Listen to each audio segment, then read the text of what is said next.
Level 1, the recruit. You are 21 years old and you are eating free food at a community dinner in Portland, Oregon, and the man across from you is the most genuinely interested person you have ever met. His name is Marcus. He asks you questions nobody asks. Not what do you do?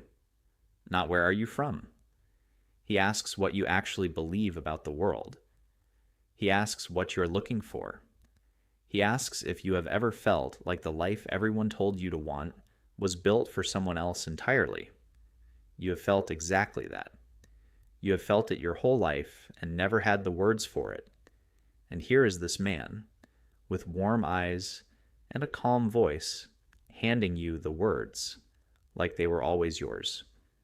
You're lonely. You have been lonely for 2 years since you moved to Portland. Your job is fine. Your apartment is fine. Your life is fine, and that is the problem. The fineness of it, the complete absence of anything that feels like it was meant for you specifically. Marcus tells you about the community. He calls it a community, not a group, not an organization. A community of people who are building something different. People who have chosen depth over comfort, meaning over routine.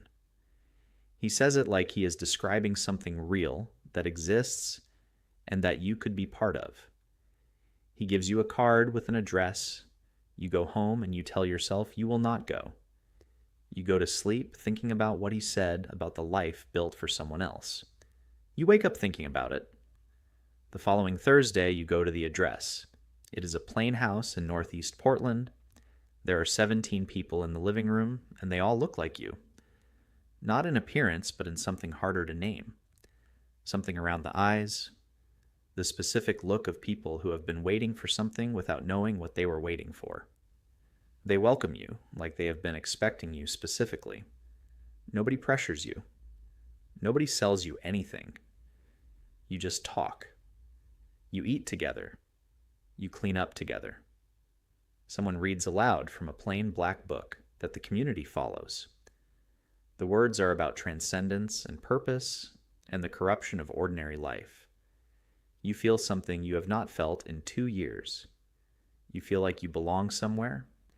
You go back the following Thursday, and the Thursday after that. Level 2, the believer. You are 23, and you have been coming to the house in northeast Portland for 18 months. You gave up your apartment 4 months ago. You live in the community house now, a large Victorian house with 12 other members, communal meals, shared responsibilities, a schedule that fills every hour of the day with purpose. You work a part-time job and give 60% of your income to the community fund. You do not find this unusual. The community needs resources to build what it is building. The leader's name is Father David. You did not call him Father David for the first few months. You called him David. Then the others started calling him Father David, and it felt natural to follow. He is 53 years old. He is calm in the specific way of someone who has resolved all their questions. When he speaks in the evening sessions, you feel the words land somewhere deep, not in your head, but in your chest, somewhere that ordinary conversation never reaches. The community has rules. You did not notice them accumulating the way they did. By the time you noticed how many there were, they had already become part of how you organized your day. No contact with people outside the community without prior approval. Not because outside contact is forbidden. Father David is clear about this. But because outside contact introduces confusion. The world outside operates on different values. You carry the community's understanding with you, and it is fragile in the early stages of growth. You protect it by limiting exposure to contradiction. You stopped calling your mother 6 weeks after moving into the house, not because anyone told you to, because the conversations became difficult. She asked questions you could not answer to her satisfaction, and the conversations left you feeling destabilized, and the community needed you stable. Father David noticed the distress after one of the calls. He suggested a rest period from contact. He framed it as self-care. You have not called her in 3 months. Your closest friends are now entirely within the community. This happened gradually. The people outside drifted. You had less to say to them. Their concerns seemed small, jobs and rent and dating and television, against the weight of what you were building. You are happy. You believe this completely. Level 3, the inner circle. You are 26 and Father David has chosen you. This is how it is phrased. Not that you have been promoted, not that you have taken on new responsibilities. Father David has chosen you. He uses the word chosen with the specific weight of something sacred, something that bypasses the ordinary systems of merit and selection and arrives instead from a higher logic that only he can read. You are now one of 8 people who constitute the inner circle. You sit in the back room during evening sessions. You receive additional teaching that the wider community does not receive. You are told things about the community's true purpose that the newer members are not yet ready to understand. The things you are told do not disturb you the way they should. Father David explains that the community's financial resources, which are substantial now, hundreds of thousands of dollars accumulated over 5 years from member contributions and property sales, are managed exclusively by him, because only he understands the community's true needs. He explains that some members have had their outside contact restricted not as control, but as protection. He can see things in people that they cannot see in themselves. He explains that the community's growth sometimes requires actions that appear wrong by outside standards, because outside standards are the problem. You receive each of these explanations and you file them. You have learned to file things rather than examine them. Filing feels like trust. Examining feels like betrayal. But something happens at 26 that you cannot file. A woman named Elena has been in the community for 4 years. She's 31. She has a daughter who is 8 years old and who lives in the community house and who has not attended school for 2 years because Father David has concerns about institutional education. The daughter's name is Lily. One evening, you see Lily sitting alone in the kitchen at 9 at night doing nothing, just sitting. She's 8 years old, and her eyes are the specific empty of someone who has been nowhere and seen nothing for a long time. You try to file this. You cannot file this. Something cracks open that you have been pressing shut for 2 years. Level 4. The doubt. You are 27 and you are lying awake in the community house at 3 in the morning and you are thinking about Lily's eyes. You have been thinking about Lily's eyes for 3 months. Every filing technique you have learned over 5 years of community living, reframing, redirecting, returning to Father David's teachings, fails when it arrives at Lily's eyes.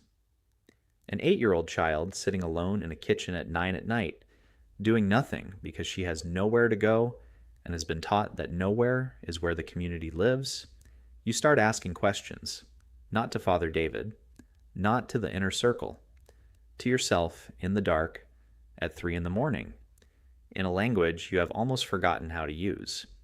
When did the schedule become something you cannot leave? When did the financial contributions become non-negotiable rather than chosen? When did Father David's approval become the only approval that felt real? When did you last speak to your mother? 3 years and 2 months ago. You counted in the dark. 3 years and 2 months since you heard her voice. She is 54 years old. She lives in Minneapolis. Her name is Carol. You remember that she puts too much sugar in her coffee, and that she is afraid of escalators, and that she used to leave notes in your school lunch bag that embarrassed you enormously, and that you would now trade everything you have for one of those notes. You try to remember the last time you made a decision that Father David did not endorse. You cannot remember. You start noticing things you have been not noticing for years. The way Father David's calm becomes something colder when challenged. The way members who leave are discussed, not with sadness, but with contempt, as if leaving is proof of their fundamental inadequacy.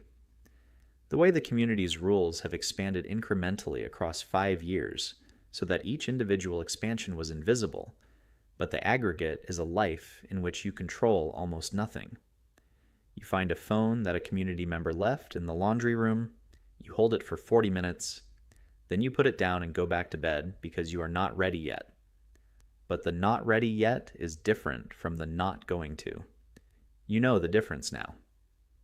Level 5, the exit. You are 28 years old, and it is a Wednesday morning in March. Father David is in the city for a meeting. 8 of the 12 house members have gone with him. The house is quieter than it has been in 2 years. Lily is in the garden. You have been planning this for 6 weeks. Not out loud, not on paper. In your head, in the dark, at 3 in the morning, in the language you have been rebuilding word by word since you started asking questions. You know the bus routes. You memorize them from the schedule posted in the kitchen. You know which of your possessions are actually yours. There is less than you would have thought. You know that Father David will return at 4 p.m. It is 8 in the morning. You pack what you can carry in a plain backpack. Your ID. Your spare phone that you have been charging in the back of the linen cupboard for 3 weeks. $43 in cash that you accumulated in small amounts over 6 weeks. 3 changes of clothes. A photograph of your mother that you have been keeping in the lining of your winter coat. You walk out of the front door at 8:14 in the morning. You do not run. Running looks like guilt. Walking looks like someone going somewhere ordinary. You are going somewhere ordinary. You are going to a bus stop on Northeast Broadway. You are going to take the bus to the Greyhound station. You are going to buy a ticket to Minneapolis with the credit card that has your name on it that you have been keeping active by making one small purchase every month at a grocery store near the community's work assignments. Father David does not know about the credit card. There are some things you kept. Not many, but some. The bus ride to the Greyhound station takes 11 minutes. The Greyhound to Minneapolis takes 31 hours. You sit in the window seat and you watch Portland fall away behind you, and you do not feel what you expected to feel. You expected relief. You expected fear. You expected the specific collapse of a world that has organized your existence for 6 years. What you feel is cold.